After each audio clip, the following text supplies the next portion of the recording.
Uma das métricas que a gente pode ter para saber se um livro que a gente leu é bom, e quando a gente entra e coloca ele no diário de bordo da rotina, que é o que eu faço aqui com os inscritos do Nepô, a gente tem muita coisa para falar e aquilo ali inspira muito. Eu digo assim que é como se a gente tivesse tomado uma droga, né? E o eu criativo fica doidaço, né? Começa a escrever e falar de coisas.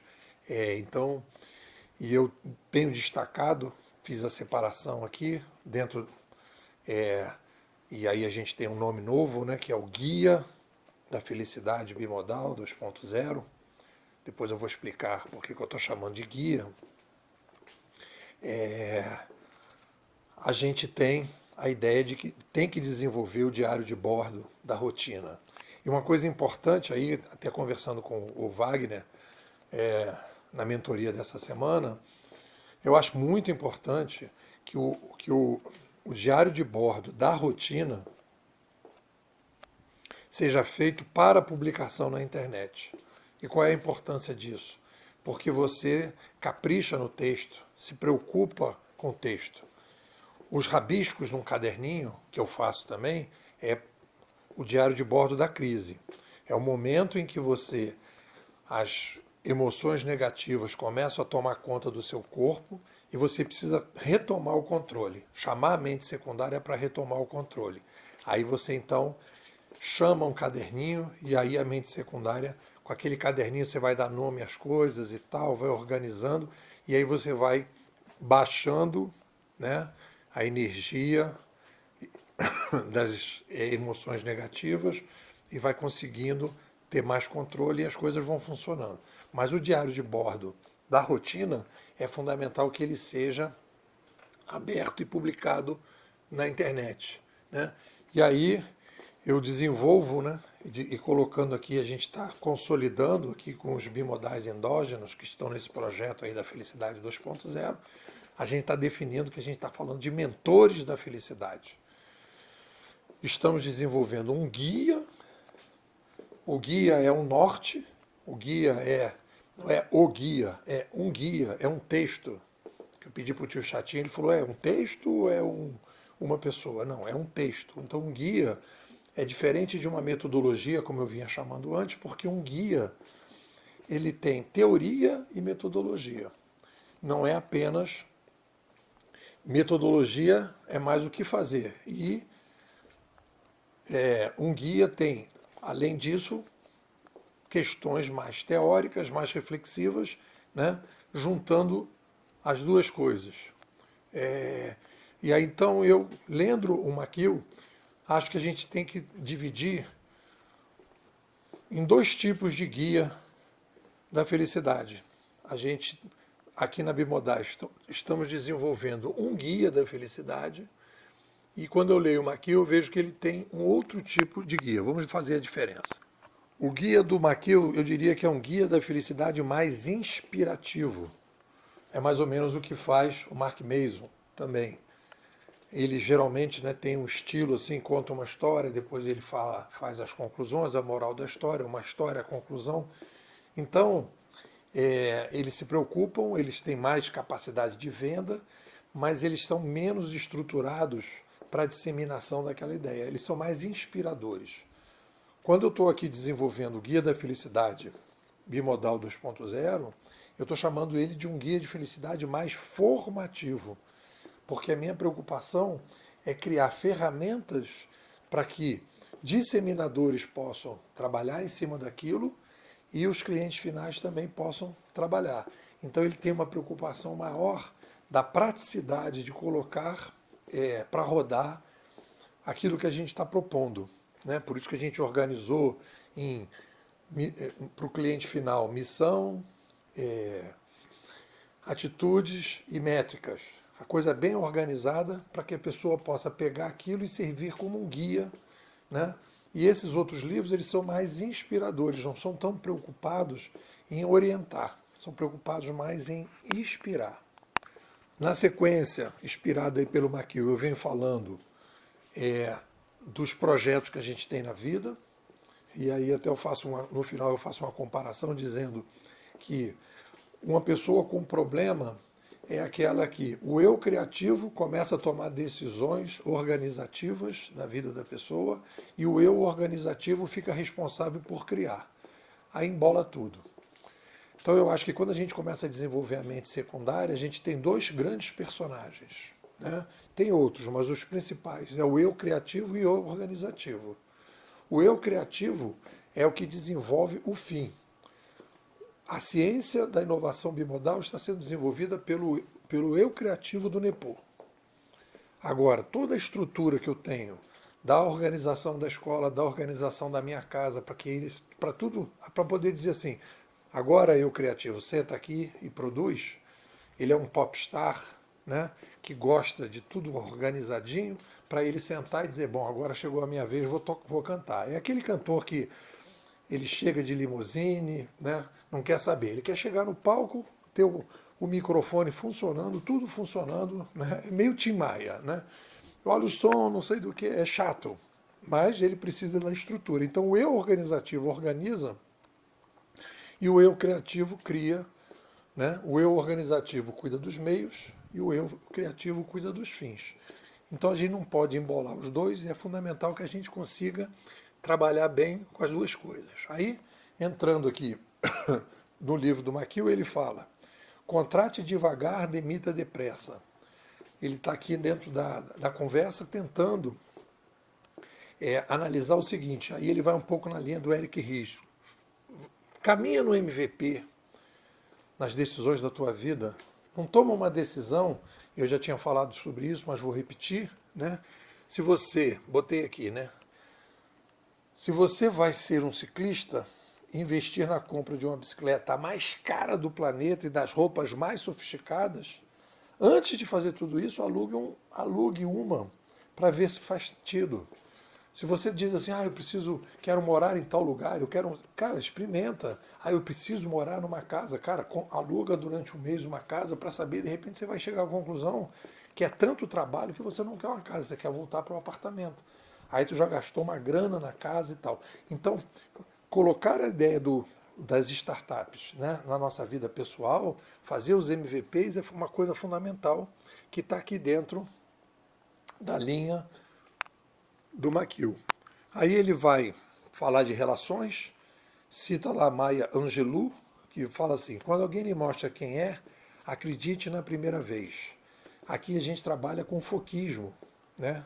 Uma das atitudes do nosso guia é a questão do foco. Você conseguir separar, né, aquilo que é positivo, aquilo que não é negativo. Vou pegar uma frase. Eu disse aqui, um projeto de felicidade mais forte demanda que façamos boas escolhas dos lugares, situações, conteúdos, produtos, serviços, atividades e pessoas que vamos nos relacionar e consumir. Temos que desenvolver a habilidade de reduzir o máximo possível o tempo para identificar aquilo que nos faz mais bem do que mal e o que faz mais mal do que bem, né? E aí então ele começa a falar dessa questão, citando ali, né? Quando alguém lhe mostra quem é, acredite na primeira vez, é como é que a gente define que a gente vai aprofundar ou não uma relação. E aí voltando ao assunto, né? Aí tu faz o MVP das relações também, vai aprofundando esse MVP, né? Aí eu trouxe e melhorei o mantra da potência, que no caso dos alcoólatras anônimos chama de oração da serenidade, eu botei serenidade para o que eu... Isso aí é o que está no AA. Serenidade para o que não posso modificar, coragem para o que eu posso e sabedoria para perceber a diferença. O que eu agrego a isso? Serenidade para o que não posso modificar, coragem para o que eu posso e quero, e sabedoria para perceber a diferença. Porque de repente eu posso fazer determinada mudança, eu posso me relacionar com determinada pessoa, mas a pergunta é, eu quero?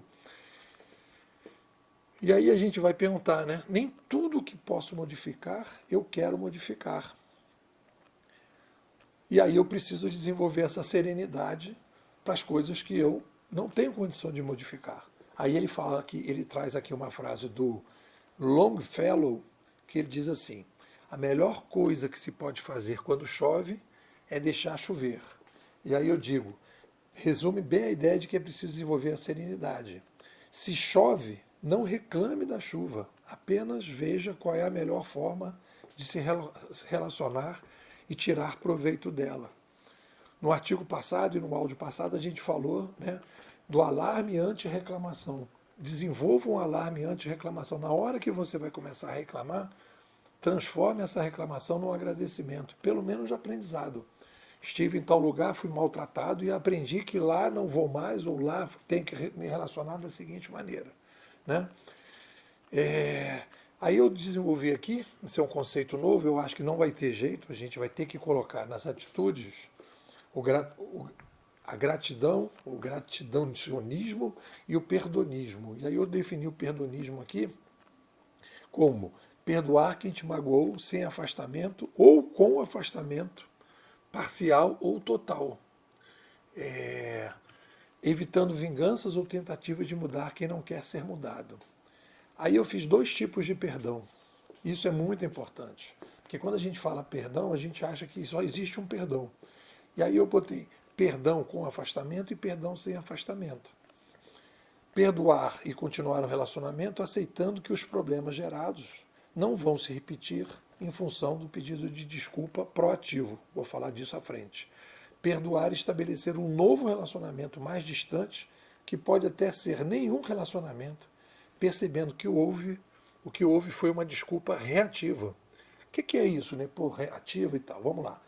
Quando você foi magoado por alguém, alguém te deu um pontapé que você não gostou, você diz: primeiro, houve algum tipo de pedido de desculpa? Sem desculpa nenhuma. Então, sem desculpa nenhuma, é uma coisa assim, cara, o cara é isso mesmo. Vai continuar desse jeito. Desculpa passiva.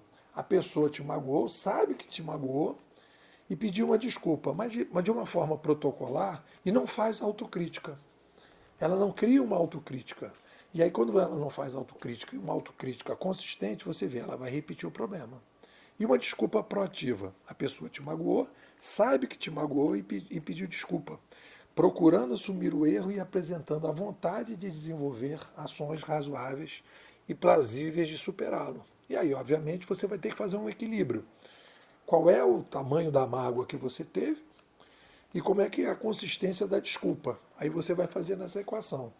A mágoa foi muito grande, né, e a desculpa é pequena, a desculpa foi razoável e a mágoa foi pequena, né? O mesmo que não tenha havido desculpa, a mágoa foi pequena, você toca para frente e continua ou não a relação. Olha só o que diz aqui o Maquil. Quando nos livramos da nossa necessidade de punir quem nos magoou, não é o culpado que se liberta, somos nós. Aí outra coisa importante que reforça o que a Julia Cameron disse, eu conversei isso com Wagner na mentoria dessa semana, é a questão do tempo. Quando a gente está trabalhando, na minha atividade aqui, eu trabalho de manhã, paro, vou caminhar, vou tomar um café com os amigos aqui, volto, trabalho mais um pouco, almoço, descanso, volto de novo para trabalhar. Então, o eu criativo gosta muito desses intervalos porque ele se sente melhor, ele gosta de um tempo de reflexão. Forçar a barra não ajuda dessa ideia. Diz ele, o jeito mais fácil é recarregar continuamente nossa energia física e mental realizando pausas curtas. Planeje esses intervalos ao longo do dia. Né? Aí ele vai citar o Erickson. Para maximizar os ganhos da prática a longo prazo, os indivíduos devem evitar a exaustão e limitar o volume daquilo que se pode recuperar. Aí vem o Maquil e diz, não faça hoje mais do que conseguiria recuperar completamente hoje. Essa semana não faça mais do que conseguiria se recuperar completamente essa semana. Quando temos dificuldades, em vez de redobrar o esforço, deveríamos considerar interromper a ação, mesmo que por 1 minuto. Aí ele entra no zumbilismo, a ideia de que a gente, com muita frequência, estamos fisicamente com as pessoas, mas não mentalmente presente com ela. E aí eu vivi isso aí nesse fim de semana, né? Que as pessoas iam para um papo e todo mundo de celular na mão. Então, era um papo presencial, mas todo mundo com celular. Então, eu acho que é legal assim ver, né? Às vezes você pode usar o celular, fala, momento celular, e todo mundo pega o celular. Isso pode ser. Bom, já que vocês vão falar nesse assunto que não me interessa absolutamente nada, eu vou deixar passar, vou pegar aqui o meu celular e quando voltar um tema que seja pertinente, eu posso voltar na brincadeira, né? Então ele diz, escutar não é difícil, difícil é evitar que nossa mente fique vagando. Aí tem uma coisa que eu acho um diamante muito legal, que ele coloca no livro, que ele faz uma comparação das relações com as pessoas com o jogo de tênis. Aí ele diz, respostas com a bola perto, respostas com a bola longe, respostas na rede, ou seja, sem respostas. Então ele vai citar aqui, a pessoa chega, dá bom dia, a pessoa, pô, bom dia, o tempo tá bom, pô, você viu que o tempo tá ótimo, aproveitei para fazer isso, pronto. A pessoa respondeu com a bola perto. Quando a pessoa fala assim, não, esse tempo horroroso, estou me sentindo mal, não sei o quê, nem fala disso para mim, etc. Tal, é uma resposta de bola longe. Você tem que se esforçar e ir lá para o canto da quadra para rebater. E quando a pessoa nem escuta você e nem responde direito, ela está jogando bola na rede. Então isso é muito útil para estabelecer assim, como é que andam as nossas relações e de que forma a gente pode se relacionar também com os clientes. Se você joga, por outro lado, para o cliente e o cara joga na rede, ou se ele joga muito longe, você tem que avaliar se ele realmente é o seu cliente, se vale a pena fazer o esforço. Ele diz, quando duas pessoas não se enxergam, não estão no mesmo jogo, talvez nem no mesmo esporte. É como se ambos olhassem a mesma parede e um dissesse que é azul, enquanto o outro insiste que é vermelha. Aí o título do artigo vem aquele papo dos conselhos, né? Ele vai citar aqui um comitê de clareza dos protestantes, que o propósito do comitê é ajudar as pessoas a chegar às suas conclusões sozinhas e que as pessoas não dão opiniões nem conselhos. E aí eu fiquei pensando sobre isso, e aí eu fiz uma separação entre conselhos saudáveis e conselhos tóxicos. Se eu dou um conselho para a pessoa e a pessoa fica dependente dos meus conselhos, né? Se eu estou sugerindo que ela fique dependente dos meus conselhos, que eu quero estabelecer uma relação de codependência com a pessoa, que muitas vezes é feito, né, às vezes, né, por psicólogos, que em vez de desenvolver a mente secundária da pessoa, sugerir o desenvolvimento da mente secundária, a pessoa assume o papel da mente secundária e cria uma codependência, a gente tem que trabalhar com conselhos saudáveis, que a gente estimula a independência das pessoas e sugere que as pessoas desenvolvam a mente secundária, como, por exemplo, no desenvolvimento dos seus diários de bordo, seja ele da rotina ou da crise. É um pouco por aí. O livro é muito legal e está me ajudando muito a pensar e melhorar o Guia Bimodal de Felicidade 2.0. É isso. O que vocês dizem? Bom, pessoal, fazer aí o convite. Primeiro dizer, pessoal que está nos grupos aqui da escola, que nós estamos agora, a partir de amanhã, eu já só vou colocar os artigos no grupo Bimodal 1, Bima 1 e Bima 2, mandei o link para todo mundo, porque está muito disperso e não vale a pena ficar jogando esforço, estou aí usando o Maquil, né? Não vale a pena ficar jogando esforço sem necessidade. Então, eu vou concentrar tudo nesses grupos e quem quiser continuar recebendo os artigos e os áudios na quarta-feira, entra nesses grupos. Eu estou te convidando, né? O projeto agora está se consolidando, está ficando mais objetivo. Nós estamos formando aqui, né, mentores da Felicidade 2.0. Eu acho que isso vai gerar receita para quem quiser se profissionalizar nisso. Nós estamos desenvolvendo um guia muito forte, muito bom, muito consistente, que vai ajudar as pessoas a terem vidas melhores. E eu acho que isso vai ter espaço, seja para pessoas, seja nas escolas, isso a gente está testando. Ao longo do tempo a gente vai começar a ter esse retorno. E além disso, você pode usar a Felicidade 2.0 para uso pessoal. E aí você vai acompanhar o desenvolvimento desse projeto.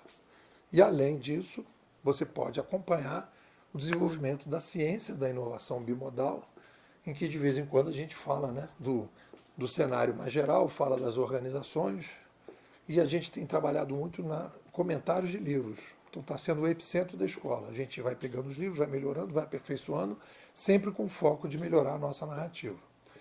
Se você quiser, você pode participar entrando para a escola. Não tenho tempo. Então faz um Pix, ajuda a gente de alguma forma, né, para que a gente possa ir avançando na nossa pesquisa. É isso. O que vocês dizem?